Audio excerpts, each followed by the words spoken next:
మనమంతా ఈ లోకం మంచిగా ఉండాలని, ప్రజలంతా ప్రేమ, నీతి, న్యాయం, శాంతి సమాధానాలతో జీవించాలని కోరుకుంటాం. అయితే సమస్య ఏమిటంటే మానవులందుకు విరుద్ధంగా ఎప్పుడూ అనర్థాలు, వినాశనం సృష్టిస్తూ ఉంటారు. దీన్నే మనం పాపం అని పిలుస్తాం. బైబిల్ దృక్పథంలో పాపం 2 రకాల వినాశనాన్ని కలిగిస్తుంది. ఒకటి ప్రత్యక్షంగా కలిగేది. ఉదాహరణకి ఎవరైనా మరొకరికి చెందిన దాన్ని దొంగిలిస్తే అతడు అన్యాయం చేసిన వాడవుతాడు. దానిని సరిచేయడానికి అతడు ఏదో ఒక పని చేయాలి. పాపానికి ఇక్కడ మరొక ఫలితం కూడా ఉంది. అది పరోక్షంగా కనిపిస్తుంది. మనుషుల మధ్య ఉన్న సంబంధాల సామరస్యాన్ని అది విచ్ఛిన్నం చేస్తుంది. అంటే ఒకరిపై ఒకరికి అపనమ్మకం ఏర్పరుస్తుంది. ఇక్కడ భావోద్రేకాలు విచ్ఛిన్నం అవుతాయి. ఇది కూడా విధ్వంసం లాంటిదే. దీనిని కూడా మనం సరిచేసుకోవాలి. చాలా మంది దేవుడు మంచివాడు, ఈ లోకంలోని దుష్టత్వాన్ని ఆయనొక్కడే తీసివేయగలడు అని నమ్ముతారు. అయితే ఒకసారి నిజాయితీగా మాట్లాడుకుందాం. నా చుట్టూ అన్ని చోట్ల కనిపించే దుష్టత్వం నా లోపల కూడా ఉంది. మనందరికీ దానిలో పాత్ర ఉంది, ఇక ముందు కూడా ఉంటుంది. ఇది మనల్ని ఒక రకంగా కట్టిపడేసింది. దేవుడు ఈ లోకంలోని దుష్టత్వాన్ని తీసివేయాలంటే ఆయన మనల్ని కూడా తీసివేయాల్సి ఉంటుంది. బైబిల్ వృత్తాంతంలో గొప్పతనం ఇదే. ఈ దేవుడు ఎంత మంచివాడంటే ఆయన మానవులమైన మనకి హాని చేయకుండానే ఈ లోకంలోని దుష్టత్వాన్ని తీసివేస్తాడు. ఆయన దాన్ని ఎలా చేయబోతున్నాడు? మనం బైబిలు గాథ ప్రారంభంలో జంతుబలులు జరిగేవని తెలుసుకున్నాం. అది మనకి భయానకంగా కనిపిస్తుంది కూడా. కానీ ఇశ్రాయేలీయులకి, దేవుని న్యాయానికి, ఆయన కృపకి అవి బహుశక్తివంతమైన సూచనలు. ఈ లోకంలోని దుష్టత్వంలో నాకు కూడా భాగం ఉన్నదని గుర్తుంచుకోవాలి. దాన్ని తీసేయాలంటే నన్ను కూడా తీసేయాలి. అయితే దేవుడు ఈ జంతువు యొక్క జీవాన్ని నాకు ఒక ప్రత్యామ్నాయంగా అంగీకరిస్తున్నాడు. అది నా స్థానంలో ప్రతీకగా చనిపోతున్నది. దీనికి బైబిల్లో వాడిన మాట ప్రాయశ్చిత్తం. దీని అర్థం ఒకని మరణాన్ని కప్పివేయడం. అయితే ఈ కర్మకాండలో మరొక భాగం కూడా ఉంది. పాపం మన సంబంధాలను ధ్వంసం చేస్తుందని గుర్తు చేసుకుందాం. బైబిల్లో ఈ భావన ఈ నేలని మలినపరచడం అని వివరించింది. కాబట్టి యాజకుడు ఆ జంతువు రక్తాన్ని దేవాలయంలోని వివిధ భాగాలపై చల్లడం ద్వారా ఆ విధ్వంసాన్ని కడిగేస్తాడు. అంటే ఆ జంతువు రక్తం శుద్ధి చేస్తుందా? సరే, ఇది అంతగా మనకు అలవాటు లేని గుర్తయినా రక్తం ఒకరి ప్రాణానికి చిహ్నం. ఇక్కడ రక్తాన్ని చల్లడం అనేది సమాజంలో పాపం వలన కలిగే పరోక్షమైన ఫలితాలను దేవుడు ఏ విధంగా తొలగిస్తున్నాడో దానిని సూచిస్తున్నది. బైబిల్లో దీనిని పరిశుద్ధపరచుట అని పిలిచారు. కాబట్టి దేశంలో దేవాలయం ఒక పరిశుద్ధమైన స్థలంగా మారి దేవుడు, ఆయన ప్రజలు సమాధానంతో కలిసి జీవించగలుగుతారు. అంటే ఈ ఆచారకాండలు దేవునికి, ఇశ్రాయేలుకు మధ్య ఉన్న పరిస్థితిని సరిచేసిందా?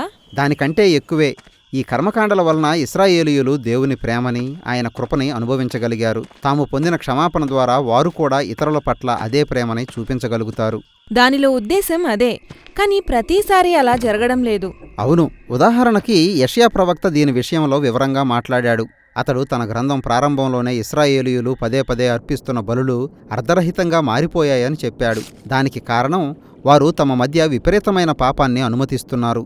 ఇశ్రాయేలు రాజులు కూడా బేదలని, అణగారిన వారిని పట్టించుకోకుండా న్యాయాన్ని తిప్పివేస్తున్నారు. అయితే భవిష్యత్తులో దావీదు వంశంలో నుండి ఒక కొత్త రాజు వచ్చి పాపాన్ని ఒక ఆశ్చర్యకరమైన విధానంలో పరిష్కరిస్తాడు అని యెషయా చెప్పాడు.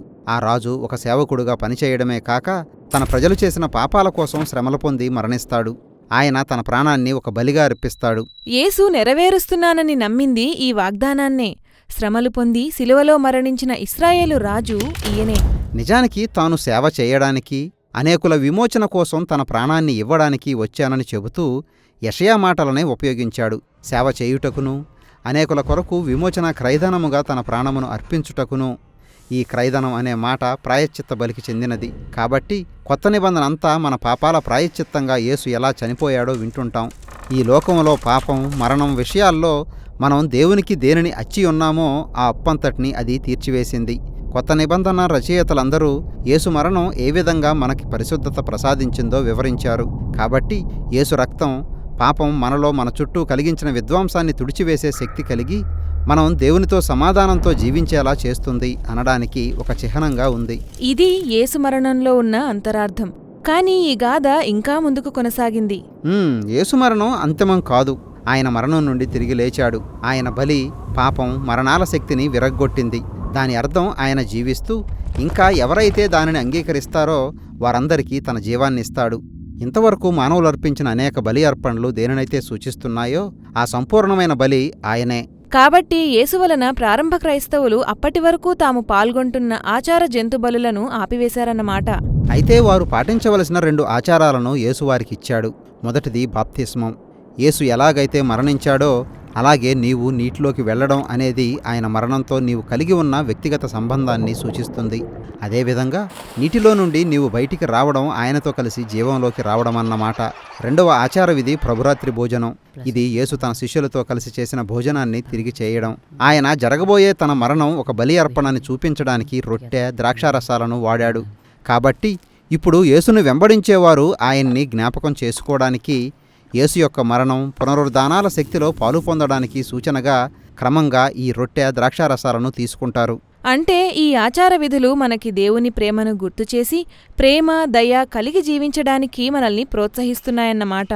అంతకంటే ఎక్కువే. అవి మనల్ని ఒక కొత్త జీవానికి కలుపుతాయి.